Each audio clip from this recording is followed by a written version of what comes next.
Wow. Wow, wow, wow.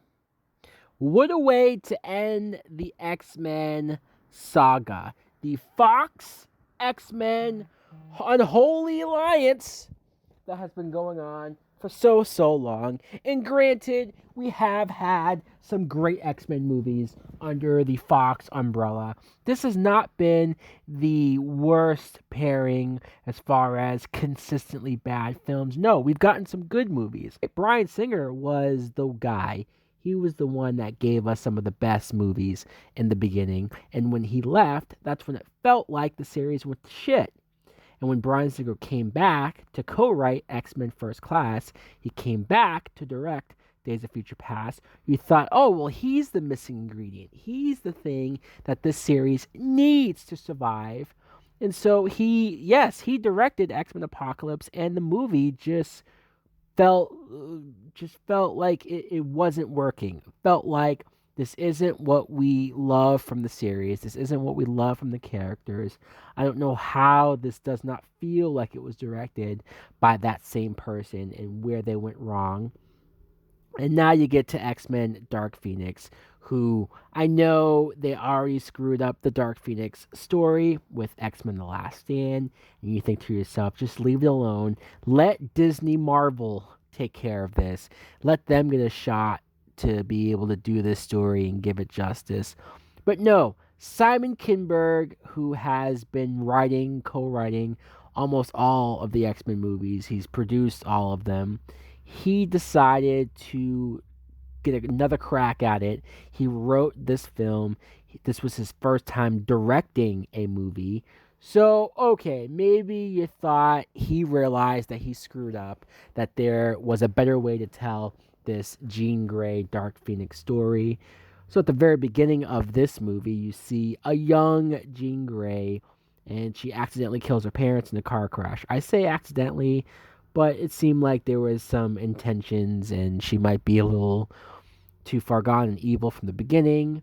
This too was what they already did in The Last Stand, and this was some of the stuff that people did not like about The Last Stand and the Dark Phoenix story. That really the Dark Phoenix is not some alien possessing Jean Grey like in the comic books and the cartoon animated series. I'm not even saying that that's the best version and the best way to do this, but it is the original version, and it is something to where if you're promising that you're going to do this story differently than how you did it in The Last Stand, then at least try that out or give it a shot. Or if you still don't want to do the whole alien thing, then just don't regurgitate the same Professor X suppressing Jean's dark urges and locking it in her brain only for her to eventually have it come out years later.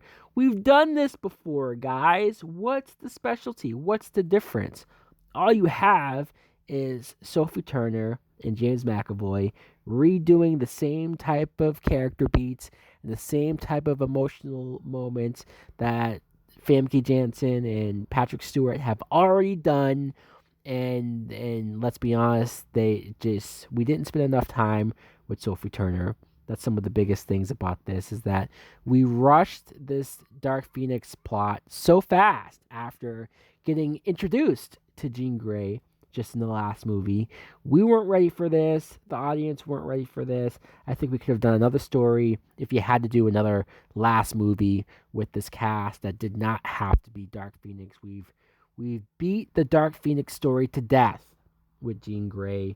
We keep going back to it. It almost makes it seem like that's the only thing that this character is good for, is turning into the Dark Phoenix. Like there's a lot more to her than that.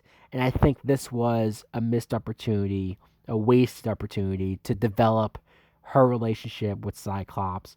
We barely get any of that either. We jump another decade. This is now the 1990s. So X-Men First Class was the 60s. Days of Future Past was the 70s. X-Men Apocalypse was the 80s. And now we're in the 90s. What the hell are we doing? How are we really supposed to believe that all of these actors, like a Michael Fassbender, like a James McAvoy, all Nicholas Hoult, all of these people have aged, what, 30 years since First Class? Really? At least Mystique, you can argue that she can just make herself look younger. I think that's how her powers work. I'm not really sure.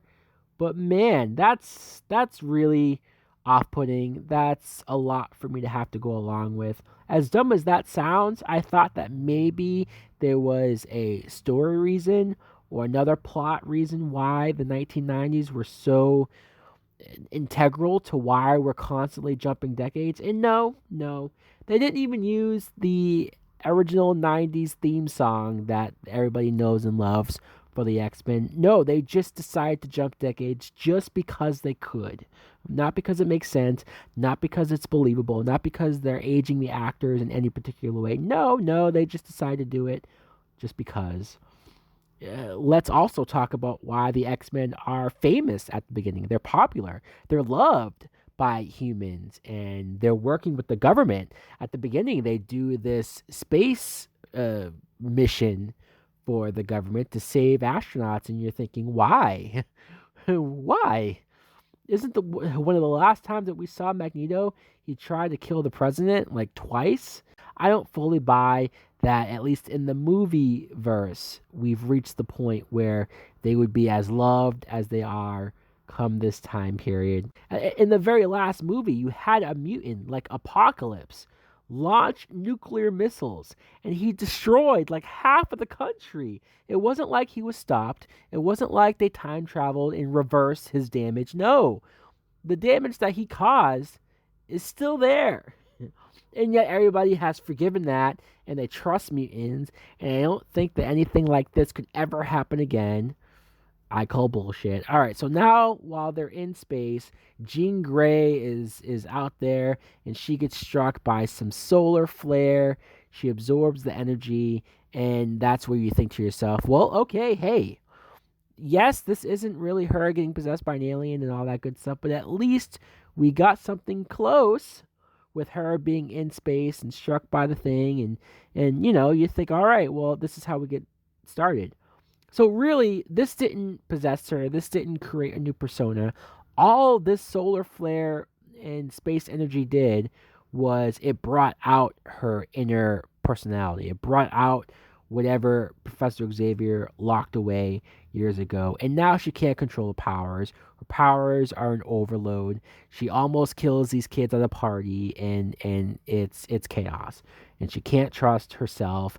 Nobody else in the group really trusts her either, other than Scott, Cyclops, of course. Man, these characters have been together for like 10 years, and you get no sense of them being in love, no sense of them feeling like a couple, not nearly the chemistry like James Marsden and Famke Janssen, who I admit, they didn't have a lot of scenes in moments together, but they still felt like more of a couple than these two guys do. So that's quite upsetting. Jean Grey decides to run away. That's where she gets some flashbacks of the car crash. She goes to find her father, who her father's not dead. Here's where it gets convoluted. Her father's alive, and that's where you get Jean Grey fighting the X-Men. And more importantly, what the trailer spoiled is Jean Grey killing Mystique. And I know that Jean Grey was enraged. I know that supposedly she couldn't control herself and whatnot. I just felt like this was forced. I don't know. I don't know if I went into this movie and I did not know that they were going to do this, if the trailer didn't telegraph it, if Simon Kinberg didn't do interviews before the movie came out, spoiling the fact that, yes, in fact, Mystique does die. It wasn't a fake out. It wasn't a lie by the trailer to manipulate you. No, we are seeing her death in this trailer. It happens in the movie. I just thought that was silly to do that. I know Jennifer Lawrence has sucked playing this character for the most part, especially in Apocalypse, and even more so now. She does not care when she's delivering her lines. She's so wooden. She's so monotone. She's so just, I don't want to fucking be here. I hate this makeup. I hate having to do this. You could tell, too, that her makeup is so much cheaper and lazier applied than it ever has been. It looks like some of the worst cosplay. In fact, that's a slap to the face, because cosplay looks so much better than the shit that I'm looking at with Jennifer Lawrence right now. This is some of the worst effects makeup effects I think I've ever seen in the X-Men movie ever. And look, at the end of the day, Mystique was probably killed because Jennifer Lawrence did not want to play this character anymore. She has wanted out since I want to say Days of Future Past. And okay, fine, sure, I guess that makes sense in that way. But let's look at Mystique and her power set. If she can just change herself to look like anybody she wants, you don't really have to kill Mystique. All you have to do is just recast her with a new actress and then just have her look like that new actress. Is it that hard? Am I the only one that's thought of this? Hell, you could even bring back Rebecca Romaine's, not Stamos, no, Rebecca Romaine. Because I'm sure, what is she doing lately? I'm sure she would come back and she would do it, and I'm sure she'd be really good at it because she would appreciate it. And she does appreciate it. She still does talk highly of this role and how much it meant for her in her career. In any event, Jean Grey now, because she's killed one of the X-Men, and now she's definitely a criminal and a villain and somebody that they should have to take care of. But Cyclops does not think so. Professor Xavier has his guilt. Cause he's constantly drinking in almost every scene that you see him in. There's even one moment where Nicholas Hoult, who plays Beast, gets pissed at him because Mystique's dead and he was in love with her. Throws the wine or whatever he's drinking and yells at him and demeans him and says that he's horrible. Which, once again, this is something that we did with Patrick Stewart's Professor X, and we said that he was bad, he was horrible. Although we didn't yell in his face and make it as obvious. I think Wolverine was the only character who did it in The Last Stand, where in this movie it feels like everybody's telling Charles how much of a dick he was for doing this. Magneto is running a mutant refugee camp, which, yes, this was in the comics, and there even was an episode in the animated series that showed this, although it wasn't run by Magneto, I don't think. But okay, fine. You always have to come up with something for Magneto to be doing, to have on the side that doesn't have him involved with the X-Men in any way. And so, hey, look, we need to do something with Magneto, something different. We're constantly doing the same type of stuff with him. Jean having to go to him and ask for help, I thought was kind of interesting. Although it does not last long, though, because the cops show up and Jean does not hold back and does not let him take care of it. She uses her powers to go against the cops once again, showing that she's a villain now. And there's this one shot. You want to talk about poorly executed Simon Kinberg directing. Clearly a first-time director. But man, somebody else should have caught this. A producer. A DP. Like, somebody should have said, man, this sucked. We need to reshoot this immediately. There's a shot of Magneto and Jean Grey trying to use their powers, and the way how they're shot, you can see them, and it's not, we needed close-ups. We needed a way to not show how goofy and silly they look, trying to use the hand mannerisms and trying to make it seem like something's happening. Jessica Chastain, holy crap, yes, she's in this movie. She plays Vuk. I think that's how you say her name. She is a shape-shifting alien. Wait, there are aliens in this movie? I guess there are. Jessica Chastain, a really good actress. She's a great actress. I've seen her in so many movies where she's great. But because she's an alien, and because I guess this is the direction she was given, she's bland, she's boring, her performance features no emotion whatsoever. So you cast an Oscar nominated, she might have even won, I don't forget, but she's that good, honestly. And she's here to not really act. It's such a unnecessary, unneeded, annoying side plot that derails the movie, which is saying a lot because the movie doesn't have really a lot going on as it is. But these scenes bring this film to a screeching halt. And I just want to fast forward almost each and every single one of her scenes. And that's sad because I like her. Cyclops especially, he's just there, man. I like this actor too, and I constantly want to see Cyclops used better and done better. And since Wolverine is not featured in this movie at all, this is the first X Men movie that Wolverine is not present. No cameo from Hugh Jackman, nothing. I can't say I don't blame him. But you would think that Cyclops would take that center stage, would be more of a main character, would be. I mean, hell, this is his future wife, Jean Grey. We're talking about. This is somebody that he's been in a relationship with for 10 years. You're telling me that they don't have more for Cyclops to do, other than to give the same bland, generic type speeches and motivation? I mean, come on, guys, come on. Why is it so hard to use this character well? The end of the movie features this action sequence where they're on a train, they're being rounded up, the mutants are, by the humans, and you see all of the mutants using their powers. It's a decent enough scene. I guess it's decent to watch on its own. You see Jean Grey too use her powers and virtually destroy everything in sight, so I guess that's fine. A quick moment of Jean Grey forgiving Xavier, which I only appreciated this because that's one thing that The Last Stand did not do, is have that type of a moment between her and Xavier. At least we had that here. But Jean Grey has this weird fight with Vuk, and she just kind of explodes. Her power gets drained, and she just destroys herself and Vuk, and it's one of the most anticlimactic fight scenes between, I guess, two villains technically, or a character trying to fight the evil in her. I don't really know what the hell is going on here, honestly. School has been renamed to the Jean Grey School for Gifted Youngsters. You would think that this would have a bigger impact, but Jean Grey has killed mutants. Jean Grey has killed Mystique, and she has done some pretty messed up things. Why would they name the school after her? It would make more sense to name the school after Mystique for everything that she has done and the way that she was praised and admired in the last movie. Beast seems to be running the school more so now. Xavier, I guess, is retired or wherever the hell he is.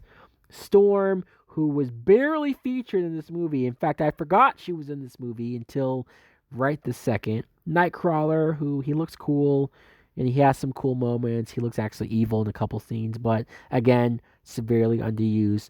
But speaking of severely underused, Quicksilver, wasted. Here's a character who still never got to tell Magneto that he's his son, and he got taken out and injured very early by Jean Grey. I mean, if you guys didn't have anything for him, almost don't even bother bringing him back. I know that would have been annoying too, but man, was this wasted. Man, do you guys just don't know what the fuck to do with any of these characters, and I can't believe that they didn't let him have that moment with Magneto. What a fucking waste of time. Xavier and Magneto are shown playing chess in Paris because that's all we ever fucking see them do is play chess.